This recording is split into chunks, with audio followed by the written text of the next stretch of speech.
Have you tried the oat cleansing balm from the Inky list? Jerry here, and I'm going to show you how I use this balm to remove my makeup.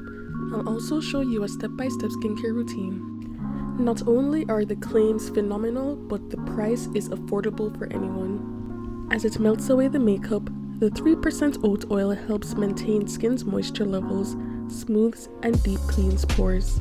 This product is good for normal and sensitive skin, which is great for me because I have eczema, which I sometimes get on my face.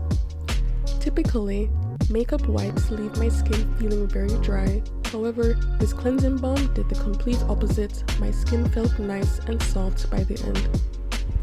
FYI, this video is not sponsored. I just want you all to try out what I've tried.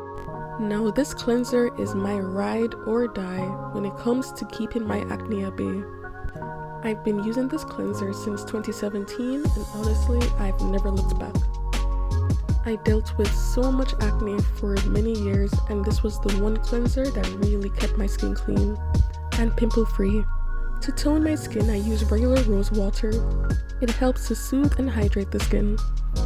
Any rose water works. Next, I'm going in with hyaluronic acid. Applying this before moisturizing helps to maintain moisture in the skin. Now, this is my second time using the Paula's Choice 1% Retinol. I've been dying to get my hands on this, and so far I have no complaints. My skin is doing well with it. Now, this particular sleeping mask from Laneige is honestly a favorite. This is my second bottle. Did I say bottle? I meant jar, but I love how it makes my skin feel. And now to have that skin feeling nice and soft, I add 100% Squalane from The Ordinary as well.